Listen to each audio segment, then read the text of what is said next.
Buonasera dal TG Sicilia, le principali notizie di questa edizione. Sanità pubblica in crisi. A Palermo un pensionato che non riesce a comprare i farmaci per la moglie fa un annuncio shock. Vendo un rene. In tutta Italia più di 4 milioni di persone rinunciano alle cure. Lutto cittadino a Ribera nel giorno dei funerali dei coniugi tunisini vittime dello schianto sulla Palermo-Sciacca, dove è morto anche un palermitano. Ancora gravi i bambini coinvolti. Per fronteggiare la crisi idrica a Palermo, l'acqua del fiume Oreto sarà prelevata e potabilizzata. Previsti nuovi lavori anche per gli acquedotti di Agrigento e Caltanissetta. Singolare blitz antidroga in via Capopassora a Catania. I carabinieri si infiltrano tra gli acquirenti e al momento opportuno balzano fuori per sorprendere gli spacciatori. 2 gli arresti. Una domenica all'insegna della tradizione con le luccicanti auto storiche della targa Florio Classica. La vittoria padre e figlio di Campobello di Mazzara.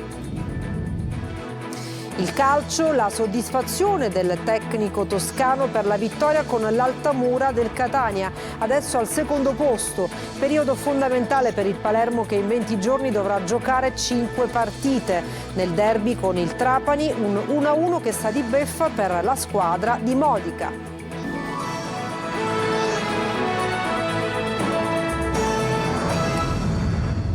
Bentrovati, sanità pubblica in crisi, 4,5 milioni di persone rinunciano alle cure. A Palermo un pensionato che non riesce più a comprare i farmaci per sua moglie fa un annuncio shock. Vendo un rene. Marco Gullà. La crisi della sanità pubblica italiana è nel boom della spesa per cure pagate di tasca propria dalle famiglie, che segna un più 10,3% nel 2023. E nei 4 milioni e mezzo di persone che secondo l'Istat rinunciano a visite ed esami, con 2 milioni e mezzo costrette da motivi economici. E in Sicilia la situazione è tra le più gravi, come quella di questo cittadino palermitano, una pensione minima che non gli consente di acquistare i farmaci per la moglie. Oggi ho speso gli ultimi soldi che avevo in tasca, circa 70 euro, che sono i soldi che in media ogni 15 giorni massimo spendo per i farmaci di mia moglie, per mia moglie, che soffre di alcune patologie particolari.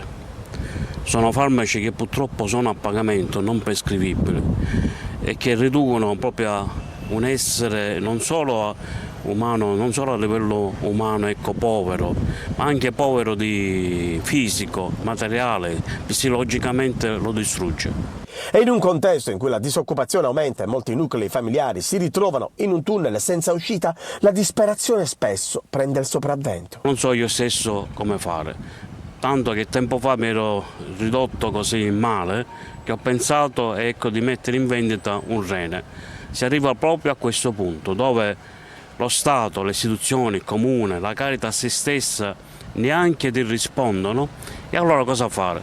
Mettere in vendita una parte, ecco, del mio corpo, dato che lo Stato vuole questo, dato che la società di oggi vuole questo, almeno faccio sopravvivere, ecco, a mia moglie. Tu è un gesto estremo, un gesto eclatante. Sì, perché guarda, non ce la faccio più completamente, non riesco, io non lavoro, sono anche io invalido, ma non ce la faccio più.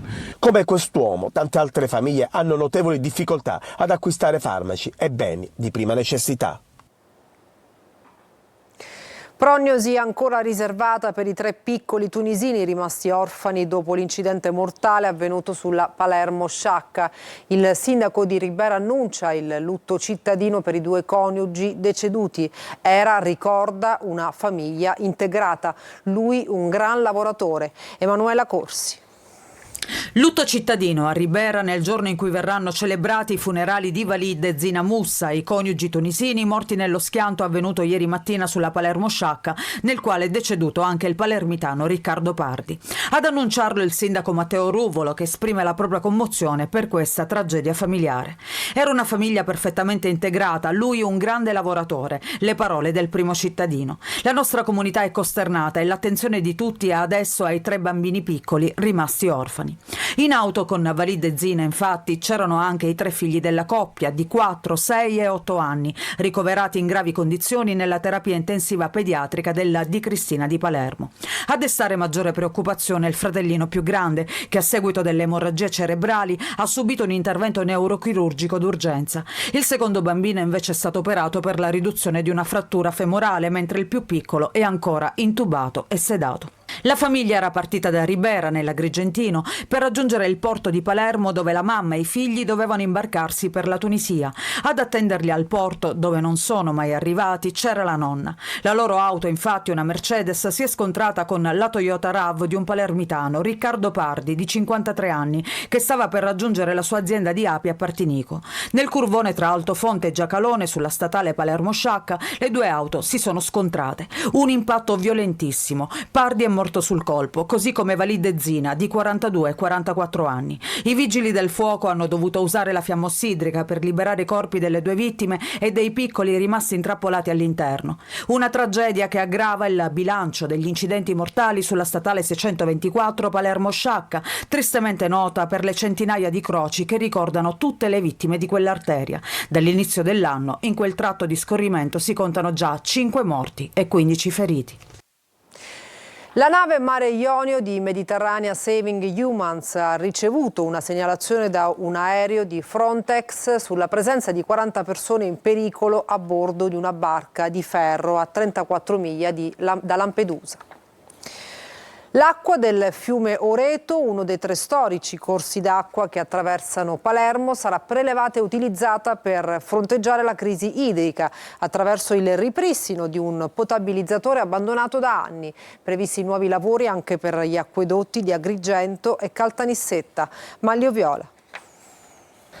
Si chiude senza proteste e con pochissimi disagi la prima settimana di razionamento idrico nella città di Palermo, 24 ore senza acqua per ciascun quartiere alla settimana, ad eccezione del centro storico residenziale, non sembrano aver causato particolari problemi. Gli stabili hanno ancora le autoclavi condominiali realizzate negli anni 80 e 90, quando l'acqua arrivava a giorni alterni, e negli appartamenti il razionamento non è stato avvertito. Ma la crisi rischia comunque di aggravarsi, le scorte non possono arrivare alla fine dell'anno senza razionamenti ben più consistenti. Ed ora Palermo si ricorda di essere stata una città di fiume oltre che di mare. Nel giro di 5 mesi l'acqua dell'Oreto potrà contribuire a dissetare la città. La Regione ha dato il via libera al progetto presentato dall'AMAP al tavolo della cabina di regia sull'emergenza, che prevede un piano di manutenzione straordinaria per rendere di nuovo efficiente la sezione di filtrazione a carboni attivi granulari dell'impianto di potabilizzazione Gabriele, che preleva l'acqua dell'antico fiume ormai interrato e quasi asciutto in città, ma che ancora sgorga alla sua sorgente.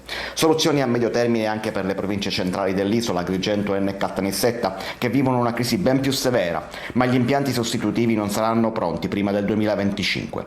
Intanto la Regione mette in campo nuove risorse con le variazioni di bilancio. Il capitolo siccità vale circa 42 milioni di euro stanziati per gli interventi alla protezione civile e per alcune opere di manutenzione straordinaria e ripristino nel settore agricolo. Ulteriori 14 milioni serviranno per le nuove condotte idriche di Agrigento e Caltanissetta, quasi 19 milioni per il bonus fieno, gli indennizzi per il mancato raccolto del settore cerealicolo, l'abbattimento dei canoni dei consorzi di bonifica e il sostegno agli apicoltori.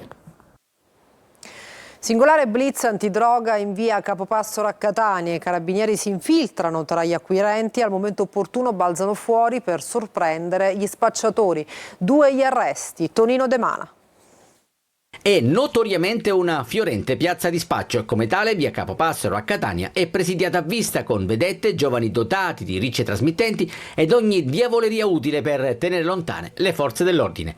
Passare e ripassare in quel di San Giovanni Calermo tra sguardi che ti puntano a distanza equivale a farsi scoprire ed allora meglio mischiarsi, ancor meglio spacciarsi per consumatori di droga. Una trovata, quella dei carabinieri, che ha portato all'arresto di 2 pusher di 40 e 29 anni rispettivamente di Catania e Belpasso ed entrambi noti alle forze dell'ordine. Tra le auto in fila ecco incolonnarsi anche i carabinieri, mentre un'altra gazzella poco distante è pronta ad arginare l'eventuale tentativo di fuga. I militari dell'arma aspettano pazientemente il turno, osservano e al momento di ricevere la droga balzano fuori dall'abitacolo e neutralizzano gli esterrefatti spacciatori. Per loro scattano le manette ed ovviamente il sequestro della roba, diverse dosi di crack, cocaina e marijuana e 940 euro provento dell'attività illecita. pubblicità. Nelle vicinanze del blitz è stato trovato anche un borsello a tracolla con il classico kit per lo spaccio ed una radiotrasmittente, questa volta rimasta silenziosa grazie alla sorprendente azione dei carabinieri. A Villa Abate nel palermitano vandali in azione in una scuola dell'infanzia. Alcuni giovani sono entrati nell'istituto Raggio di Sole in via Calatafimi, danneggiando una finestra e mettendo a soqquadro alcune aule del plesso. Poi hanno anche urinato in alcuni muri nella zona del corridoio. Sono intervenuti i carabinieri che indagano per risalire agli autori del danneggiamento.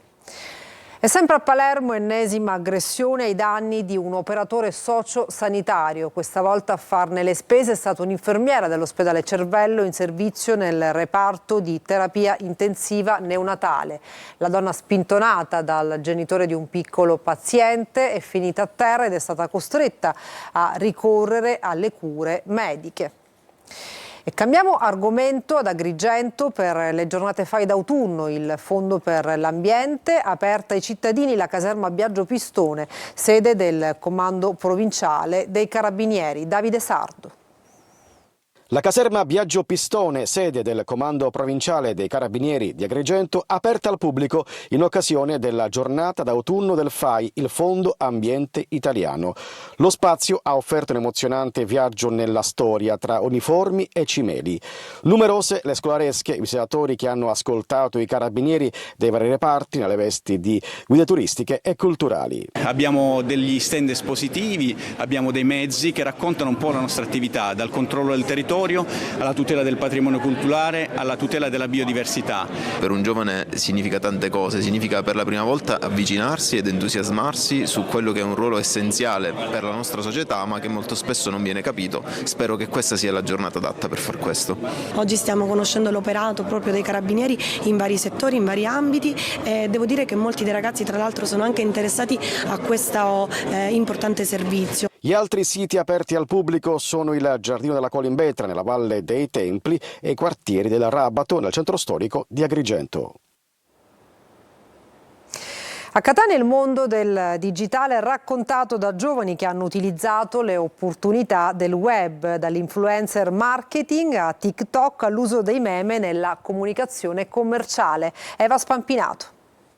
Social media manager, data analyst, SEO specialist e sviluppatori IT sono solo alcuni dei profili più ricercati e meglio retribuiti del momento. Tutti nascono e si sviluppano sul digitale e la notizia, ormai accertata da esempi sul campo, è che si può lavorare in questo settore anche rimanendo in Sicilia. Si può andare nel mondo rimanendo in Sicilia. Ci sono tantissimi professionisti che lavorano da fuori, stanno in Sicilia, lavorano per aziende che stanno in altre parti del mondo e spesso e volentieri uno dei temi che accomuna tutti noi lavoratori del digitale è quello del riuscire a formarsi a chilometro zero senza dover andare necessariamente fuori, perché i talenti qua esistono, le persone competenti ci sono. Se ne parla oggi al Palazzo della Cultura di Catania in occasione della seconda edizione del DigiFest, un momento di formazione e di incontro con esperti del settore e giovani siciliani che hanno sfidato un mondo ancora molto analogico, dimostrando che la comunicazione è sempre più social, come la pubblicità che vira sempre di più verso il content. Abbiamo persone che parlano dell'area legale, abbiamo persone che parlano delle proprie aziende, abbiamo persone che parlano di meme sui social. Andrea Carollo, tu sei il primo che ha portato la liscia catanese, quindi l'attitudine dei catanesi sui social, e l'ha fatto diventare un brand. Dopo 11 anni diciamo che riesce in qualche modo a stare al passo con i tempi, con l'evoluzione del mondo digitale che è molto frenetica. La community è la risposta. E soprattutto per raccontare che il digitale non è aria fritta come spesso sembra a molti, ma è qualcosa di concreto che può servire a raccontare meglio la propria azienda, la propria esperienza, la propria professionalità. La tecnologia avanza e le cassette rosse delle lettere vanno in soffitta. Le poste le sta per dimezzare sostituendole con quelle dotate di elettronica. Francesco Aloi. L'ultima cartolina forse 20 anni fa. Quando avete imbucato l'ultima lettera in una cassetta come questa, sicuramente avrete risposto molto tempo fa. Eh sì, è un'usanza passata ormai di moda, che però dall'800 ad oggi è diventata quasi un cult. Ti scriverò 1000 lettere traboccanti di passione. E io ti scriverò 9600. Come, scusi? Lei scriverà al suo fidanzato 9600 Siracusa. Ma... È il numero di codice di avviamento postale, CAP. Scusi, ma lei è anche sulle panchine pubbliche, viene a parlare di questo codice. No, nel vostro interesse, signori. Ha il solo scopo di far arrivare prima le lettere traboccanti di passione. Se siete avanti negli anni, ricorderete le famose letterine, carta e penna anche per dimostrare l'amore al vostro partner. Mi dispiace di non averti fatto più complimenti per quello che indossavi o per come ti pettinavi. Lei si darà inizio alla operazione cassette. Oggi trovarne una è diventato quasi impossibile. Poste Italiane ne sta dimezzando il numero. Non supereranno le 30.000 e saranno smart. In Sicilia ce ne sono già 30. Tradotto, monitoreranno la qualità dell'aria e misureranno la quantità di posta contenuta. Qualsiasi innovazione è ben accetta. Bisogna sempre migliorare, quindi l'evoluzione informatica va sempre bene. E la sensazione è che lettere e cartoline siano state sostituite da mail e messaggi social, un modo più veloce ed economico per comunicare, che non richiede nemmeno il francobollo, oggi quasi introvabile. Una domenica all'insegna della tradizione con le luccicanti auto storiche della targa Florio Classica. La vittoria a padre e figlio di Campobello di Mazara. Francesco Triolo. È andata ai siciliani Francesco e Giuseppe Di Pietra al Fieri della Franciacorta Motori su Fiat 508C, l'edizione 2024 della targa Florio Classica, un'edizione da record con oltre 230 partecipanti, quella della rievocazione storica della gara più antica del mondo dedicata alle auto di esclusivo valore storico e sportivo, all'aspetto sportivo. Trapanesi di Campobello di Mazara, Francesco e Giuseppe Di Pietra sono padre e figli e sin dalle prime prove speciali hanno dimostrato di poter vincere con un testa a testa con Giovanni Moceri e Valeria Dicembre sul Lancia Aprilia del Classic Team, secondo in classifica generale, ed Angelo Accardo e Filippo Becchina su Fiat 508C, autori di una grande rimonta. Un tracciato, quello della targa Florio, che salta sempre le bellezze della Sicilia con un pubblico appassionato e caloroso che ha portato nell'entroterra palermitano i gioielli su 4 ruote, da Bellolampo a San Martino delle Scale sino ai tesori UNESCO del Duomo di Monreale. Fabrizio Macari e Giovanna Di Costanzo sono invece i vincitori del Ferrari Tribute to Targa Florio 2024. L'equipaggio del Ferrari Club Italia ha vinto la gara di regolarità riservata alle meravigliose supercar di Maranello sulla 488, pista del 2018. E adesso una pausa, tra poco il calcio.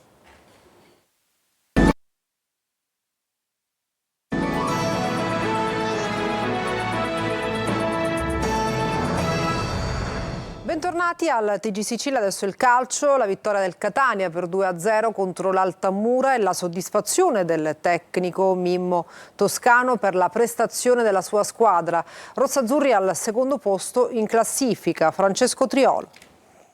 La reazione migliore alla penalizzazione con una vittoria, la terza consecutiva. Il Catania cresce, diventa sempre più solido e scala posizioni in classifica gradino dopo gradino. Il 2-0 all'Altamura arriva grazie ad un primo tempo brillante con i gol di Carpani ed Inglese che chiudono la partita nel momento giusto, così da gestire poi nella ripresa quando i ritmi sono calati. Abbiamo fatto un primo tempo di alto livello, di intensità, di ritmo, di aggressione, di qualità.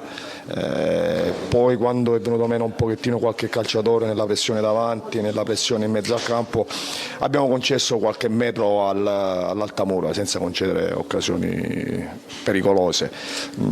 Toscana azzecca la mossa Jimenez, vivace ed incisivo, gioca da mezzala e crea sempre problemi agli avversari che non riescono a prendere le misure. Lui spezza la gara insieme proprio a Carpani e Inglese e in 7 minuti la cambiano. Sono stati bravi tutti, non solo Jimenez, anche Carpani ha fatto un lavoro straordinario, perché giocare con due centrocampisti quasi offensivi e lasciare solo Verna a coprire tutte le traiettorie in un campo così largo viene un po' difficile, ma la squadra si è sacrificata tantissimo. La fase di non possesso è rimasta sempre alta. La risposta caratteriale, dopo la penalizzazione è stata servita, la fame resta, la consapevolezza cresce, ricetta giusta, anche secondo il tecnico rossazzurro. La squadra è una partita non facile, come tutte le partite in questo girone, portata a casa con merito, un plauso ai ragazzi che continuano a rimanere sul pezzo e dobbiamo continuare su questa strada.